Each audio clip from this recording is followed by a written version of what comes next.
আসসালামু আলাইকুম। সবাই কেমন আছেন? গল্পটি ভালো লাগলে সবাই লাইক, কমেন্ট, শেয়ার করবেন। আর যারা আমার চ্যানেলে নতুন তারা সাবস্ক্রাইব করতে ভুলবেন না। শুরু করতে যাচ্ছি অন্তঃপ্রলা। লেখনীতে ফারজানা মনি। পর্ব ৮৬। রাত তখন ৮টা কি ৯টা। গ্রামের প্রতিটি ঘরে ইতিমধ্যেই খিল দেওয়া হয়ে গেছে।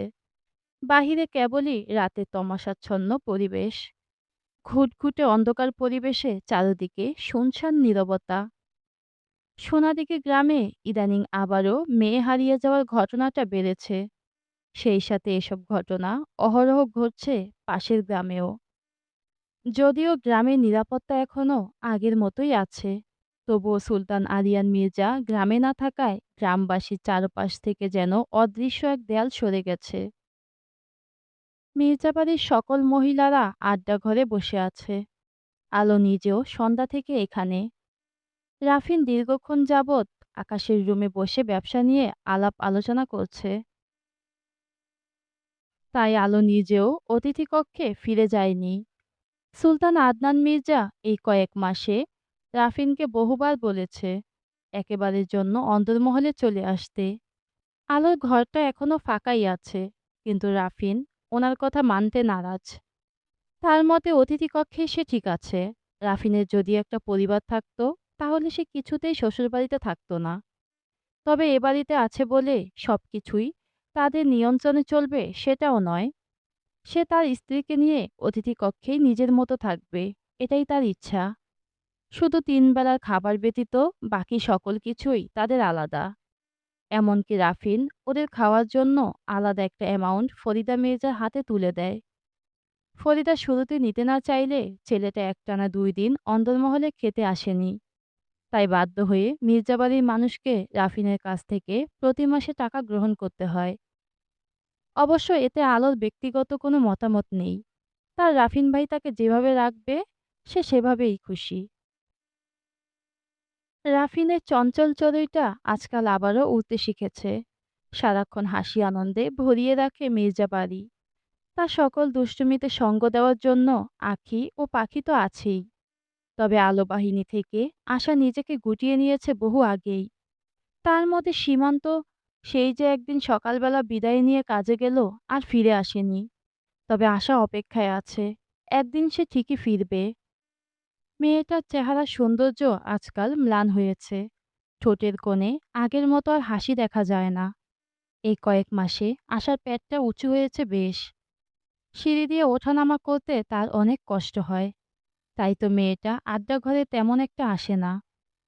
কলি সবসময় ওর খাবার উপরেই দিয়ে আসে। তবে মেয়েটা সারাক্ষণ মন খারাপ করে থাকে বলে আজকে ফরিদা মির্জা এক প্রকার জোর করেই আড্ডা ঘরে এনেছে।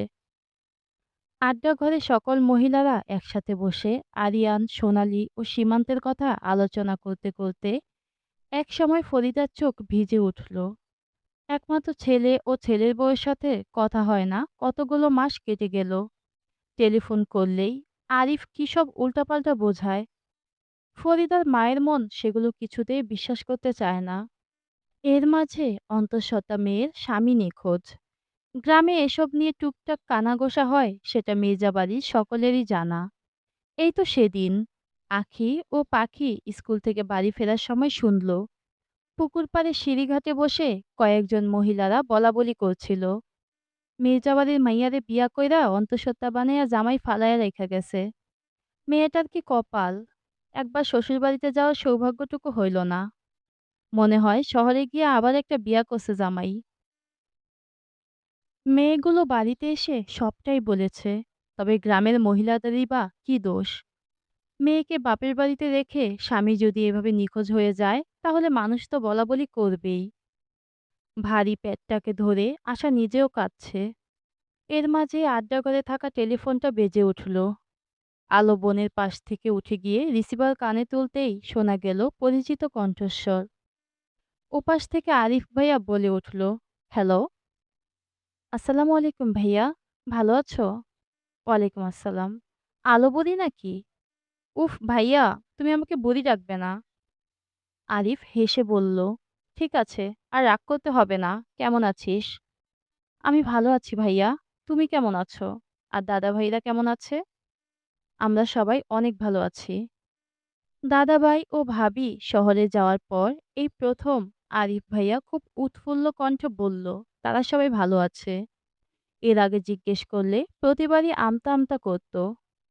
আলো ভাবলো একবার সোনালী ভাবির সাথে কথা বলতে চাইবে, কিন্তু তার আগেই ফোনের ওপাশ থেকে আরিফ ভাইয়া বলে উঠল, বাড়ির সবাই কেমন আছে? সবাই ভালো আছে ভাইয়া। আশার খবর কি? আলো এবার মন খারাপ করে চাপা কণ্ঠে বলল, আপা তো দুলাভাইয়ের জন্য সারাক্ষণ কান্নাকাটি করে। সামনের মাসে হয়তো বাড়িতে নতুন অতিথি আসবে, কিন্তু আপার কান্নাকাটি এখনো কমছে না। এটুকু বলেই আলো কাতর কণ্ঠে ডাকলো, ভাইয়া কিছু বলবি? দাদা ভাই ও তুমি মিলে এখনো সীমান্ত দুলাভাইকে খুঁজে কেন বের করতে পারছো না? আপার এই অবস্থা দেখতে আমার ভালো লাগছে না। তোমরা একটু তাড়াতাড়ি খুঁজে আনো দুলাভাইকে। বোনের মুখে এই কথা শুনে আলিফ কিছুই বলতে পারল না। কয়েক সেকেন্ড চুপ করে থেকে কথা ঘুরিয়ে বলল, রাফিন কই রে? উনি তো আকাশের ঘরে। বাড়ি ফিরে কি জানি হিসাব নিয়ে বসছে। এই আলু, তোরে না বলছি আকাশকে ভাই ডাকবি? আলো জিভে কামড় দিয়ে বলল, মনে থাকে না ভাইয়া? ঠিক আছে, এবার গিয়ে রাফিনকে ডাক। বল আমি কথা বলবো। তুমি লাইনে থাকো, আমি ডেকে দিচ্ছি। তবে শুধু শুধু লাইনে আর থাকা হলো না। এর মাঝে বাড়ির অনেকেই কথা বলল আরিফের সাথে। আর আলো গেছে দ্বিতীয় তলায় রাফিনকে ডাকতে।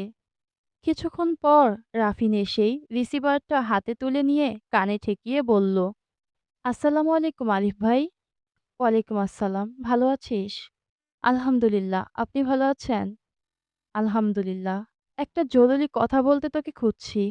হুম, বলুন। তোর আশেপাশে কেউ আছে? এই কথা শুনে রাফিন সকলের দিকে একবার তাকালো। আড্ডা ঘরে থাকা সকল মহিলারা আবারও নিজেদের মতো বসে নানান আলোচনায় ব্যস্ত। আলো সেখানে বসেই বারবার তার দিকেই তাকাচ্ছে। রাফিন নজর ঘুরিয়ে ফোনে মনোযোগ দিয়ে বলল, না, বলুন। দাদাভাই চিঠি পাঠিয়েছে। কথাটা কানে আসা মাত্রই যেন রাফিনের সকল গাম্ভীর্য উড়ে গিয়ে মুখে উৎফুল্লতার হাসি ফুটে উঠল। সে আগ্রহী কণ্ঠে জানতে চাইল, সত্যি? আরে আরে, আস্তে কথা বল, কেউ শুনতে পাবে। রাফিন এবার চাপা স্বরে জানতে চাইল, কেমন আছে ভাই আর ভাবি আম্মা? তারা ঠিক আছে তো? উত্তেজিত হোস না, তারা দুজনেই ভালো আছে। দাদা ভাই স্বর্ণবতীকে নিয়ে বর্তমানে যশোরের একটা ছোট্ট গ্রামে আছে। সেখানে বয়স্ক দাদা দাদির কাছে তারা আশ্রয় নিয়েছে। দাদাভাই যশোর শহরের প্রধান বাজারে নিজের ব্যবসা দাঁড় করিয়েছে। প্রথমে টুকটাক সমস্যা হলেও এখন আলহামদুলিল্লাহ তারা আর্থিকভাবে সম্পূর্ণ সচ্ছল। তাদেরকে নিয়ে আমাদেরকে আর চিন্তা করতে হবে না। তারা ভালো আছে। পুরোটা শুনে রাফিন স্বস্তি শ্বাস ফেলে মৃদু কণ্ঠে বলল, আলহামদুলিল্লাহ। অতঃপর আবারও জানতে চাইল, আরিয়ান ভাই সোহেলদের নিয়ে কিছু ভেবেছে? কি ভেবেছে সেটা কিছু বলেনি। তবে জানিয়েছে নতুন অতিথি পৃথিবীতে আগমন ঘটার আগে সে কোনো রিস্ক নেবে না। তার সন্তান দুনিয়ার আলো দেখলে আর স্ত্রীর সকল বিপদ কেটে গেলে সে একা ঢাকায় আসবে এবং তখনই সোহেল এবং তার পুরো দলকে যা করার করবে। কিন্তু এখন স্বর্ণবতীর ক্ষতি হতে পারে এমন কোনো রিস্ক সে নেবে না। ভালো সিদ্ধান্ত নিয়েছে। আপনি যদি তাকে ফিরতি চিঠি পাঠান তাহলে বলে দিবেন সাবধানে থাকতে। আর গ্রামের মেয়ে নিখোঁজ যে আবারও শুরু হয়েছে সে বিষয়ে দয়া করে কিছু বলবেন না। আরিয়ান ভাই সব ভুলে সেখানেই সুখে থাকুক। এখানকার উটকো ঝামেলা নিয়ে চিন্তাভাবনা না করাই ভালো। হুম, কিন্তু আমি ভেবেছি যশোর শহরে দাদা ভাইয়ের দোকানে গিয়ে একবার দেখা করে আসব। তুই চাইলে যেতে পারিস। না আরিফ ভাই, আমার গ্রাম থেকে বের হওয়া ভাইয়ের জন্য বিপজ্জনক হতে পারে। সোহেলের লোক সারাক্ষণ আমাকে নজরে নজরে রাখছে। তারা আশায় আছে আমি একদিন হলেও ভাইয়ের সাথে লুকিয়ে দেখা করতে যাব। এতে তারা খুব সহজেই ভাইয়ের সন্ধান পাবে। তাহলে তো না যাওয়াই ভালো। আমি বরং ফিরে এসে তোকে সব খোঁজখবর জানাবো। ঠিক আছে। তবে একটা জিনিস ভেবে দেখেছেন ভাই? কি? যে রাজা সে সব জায়গাতেই রাজা।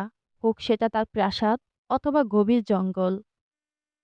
আরিফ এবার সশব্দে হেসে উঠল। অতঃপর হাসতে হাসতেই বলল, ঠিকই বলেছিস।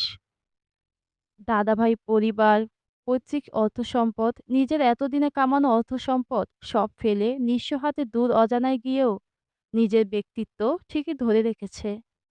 আবারও নিজের আলাদা পরিচয় তৈরি করেছে। এসব তার মতো সিংহের দ্বারাই সম্ভব। বড় আব্বা ঠিকই বলে, সুলতান আলিয়ান মির্জা আমাদের খানদানের সিংহ। এটা শুনে এবার রাফিনও হেসে উঠল। রাত যত গভীর হচ্ছে, অন্ধকার যেন গ্রাস করে নিচ্ছে পুরো পৃথিবী। সোনালি সেই কখন থেকে রাস্তার দিকে তাকিয়ে দাঁড়িয়ে আছে দরজার সামনে। প্রতিদিন সন্ধ্যার পরপরই আরিয়ান বাড়ি চলে আসে, কিন্তু আজকে দাদা নাতি কারো খবর নেই। দাদি বেশ কয়েকবার ওকে ঘরে ডেকে গেছে, কিন্তু মেয়েটার মন পড়ে আছে দূরের রাস্তায়। যদি সাইকেলের হর্ন শোনা যায়, সেই অপেক্ষায় কান পেতে আছে। ওর সকল অপেক্ষার অবসান ঘটিয়ে 10টা নাগাদ আরিয়ান ও দাদা বাড়ি ফিরল।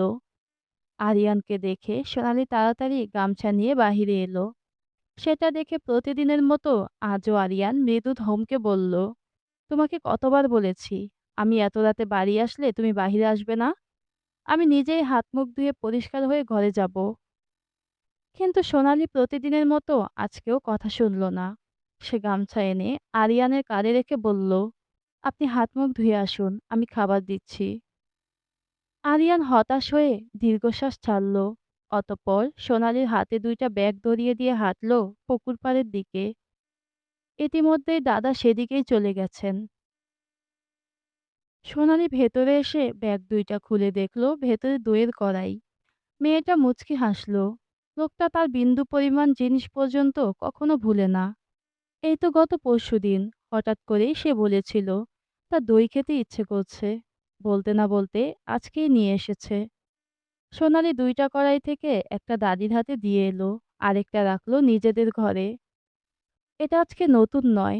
যবে থেকে তাদের ব্যবসাটা ঠিকঠাক মতো উঠে দাঁড়িয়েছে, সেই থেকেই আরিয়ান প্রায়ই খাবারের নানান কিছু হাতে করে বাড়ি আসে। তবে সব জিনিসই সে 2টো ব্যাগে আনে।